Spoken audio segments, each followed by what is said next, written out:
Hello friends, this is Gaurav Kumar. I got selected in SSG 2018 and got CPW department, and I achieved All India rank 70 in civil branch. So I am here to tell you something about SSC how to prepare for SSC examinations, and how I prepare and achieve this rank. So हम लोग आते हैं कि किस तरह से इस exam को हम लोग क्लियर कर सकते हैं। तो SSC एग्ज़ाम जो है वो दो फेज़ में एग्ज़ाम होता है, टीयर 1 टीयर 2। टीयर 2 में जो है वो जीएस पोर्शन और टेक्निकल पोर्शन होता है। तो जीएस पोर्शन में जो है हम लोग का जीएस और रीजनिंग आता है नॉन टेक्निकल पोर्शन में।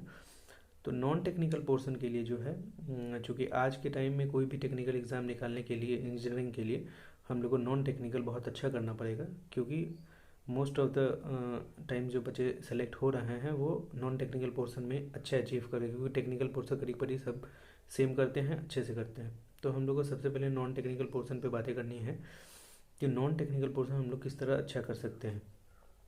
तो अगर कोई भी बच्चा अगर प्रिपरेशन के लिए स्टार्ट करता है SSC JEE के लिए, तो सबसे पहले नॉन टेक्निकल पोर्शन में वो लूसेंट बुक जो जीएस का पोर्शन है वो कवर करने के लिए लूसेंट का बुक आप ले सकते हैं। लूसेंट के बुक से सबसे पहले आप साइंस को प्रिपेयर करें। फिजिक्स केमिस्ट्री बायोलॉजी जो पूछी जाती है वो प्रॉपर वे में दी हुई है लूसेंट की बुक में। तो अब लूसेंट की बुक से पहले उसको गो थ्रू हो लेंगे सारे फिजिक्स केमिस्ट्री बायोलॉजी को।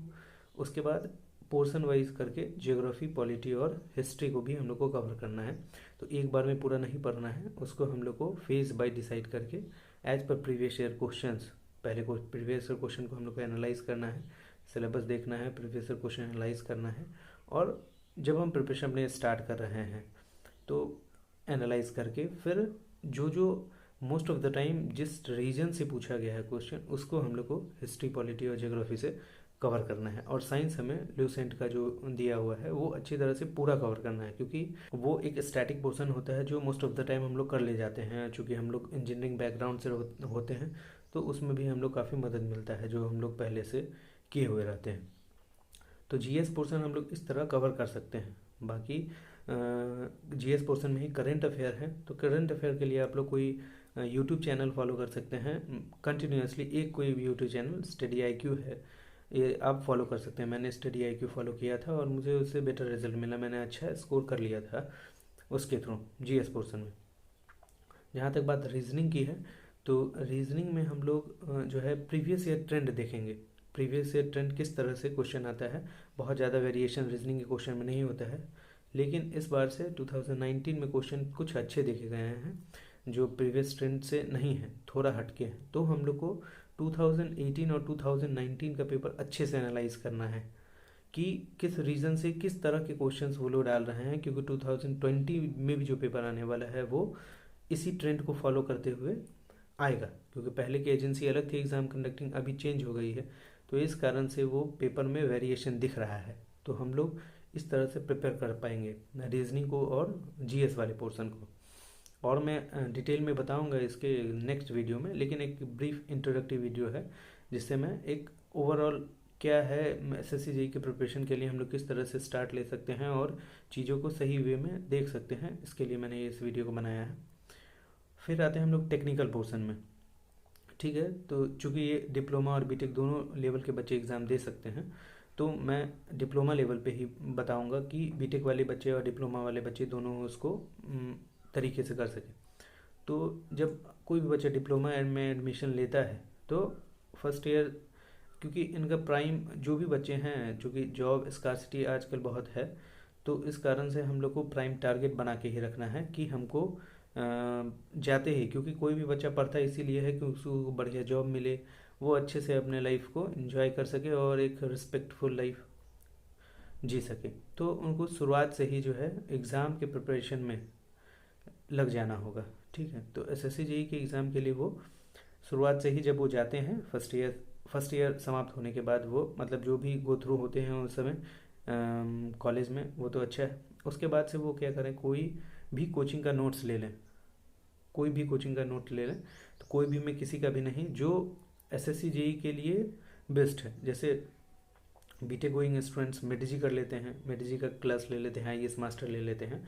और डिप्लोमा के लिए जो है, चूँकि कॉलेज करते हुए इतना पॉसिबल नहीं हो पाता है कि वो कोचिंग भी कर सके, तो वो लोग जो है नोट्स मंगा सकते हैं, कोचिंग इंस्टीट्यूट के नोट्स मंगा सकते हैं, और इजीली अवेलेबल अगर कॉलेज के आसपास में अगर वो जो वीकेंड बैच वगैरह में होता है तो वो एक कंसेप्ट बिल्डिंग का काम स्टार्ट हो जाता है। जब आप फाइनली टाइम में जब आपका डिप्लोमा या बीटेक कंप्लीट होता है तो आप एलिजिबल उस स्टेज में रहते हैं कि आपको चीज़ें पता होती है और आप कर पाते हैं उस चीज़ों को।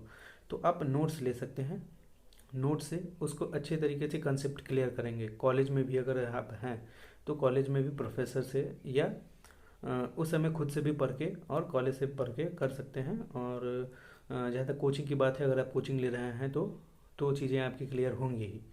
ठीक है, तो सबसे पहले तो SSC के लिए आप नोट्स मतलब कंसेप्ट आपका क्लियर होना चाहिए, क्योंकि ये मेंस का भी पेपर होता है इसमें। तो मेंस में चूंकि आईएएस के प्रीवियस ईयर क्वेश्चंस को पूछे जाते हैं, तो एक तरह से ये आईएएस के क्वेश्चन को डाल रहे हैं, मतलब लेवल अच्छा होता है इनका। लेकिन अगर हम कंस्टेंटली इसको पढ़ रहे हैं, अगर पूरे तरीके से हम जान रहे हैं चीज़ों को कि क्या हो रहा है, मेरा कंसेप्ट अच्छा है, तो हम आराम से इसको कर ले जाएंगे। तो आप ले सकते हैं मेडिजी का बुक। फिर जो टेक्निकल का प्रिपरेशन के लिए है, तो हम कंसेप्ट क्लियर करेंगे। कंसेप्ट क्लियर करने के बाद प्रीवियस ईयर हम क्वेश्चंस लगाएंगे। ठीक है, क्वेश्चन लगाएंगे तो आईएएस मास्टर का आप ले सकते हैं, मेडिजी का बुक ले सकते हैं। उससे आप जब क्वेश्चन लगाएंगे तो क्या ट्रेंड है क्वेश्चंस का जो हम पढ़े हैं, और जो क्वेश्चन आ रहा है उसमें क्या गैप है, उस गैप को फुलफिल करना है हमको। क्योंकि जब हम कोई सब्जेक्ट पढ़ रहे होते हैं तो उस समय हमको उतना आइडिया नहीं होता है कि आखिर पेपर किस तरह का आएगा, क्योंकि अलग अलग एग्ज़ाम का रिक्वायरमेंट अलग अलग है, तो हमको उसको फुलफिल करना है। तो क्वेश्चन हमको इसी तरीके से एनालाइज करना है। जब हम क्वेश्चंस लगाएंगे तो हमको पता लगेगा कि किस रीज़न से इन लोग ज़्यादा क्वेश्चन। ये तो हो गई प्री की बात।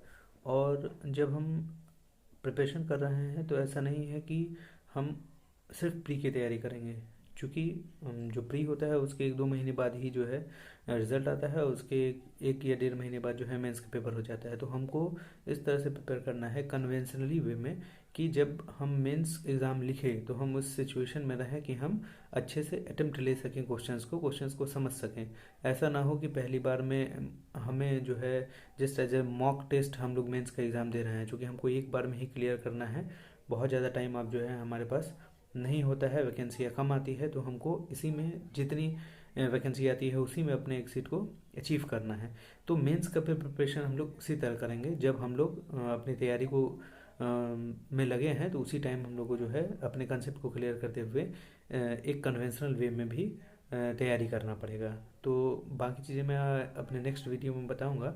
लेकिन आप अगर तैयारी करना चाहते हैं SSC के लिए तो आप मेरे यूट्यूब वीडियो के थ्रू जो है इन्फॉर्मेशन ले सकते हैं।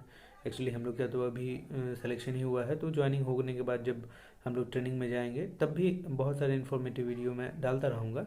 और SSC के रिगार्डिंग अगर आपको कोई भी डाउट हो तो आप कमेंट सेक्शन में पूछ सकते हैं मुझसे। Thank you.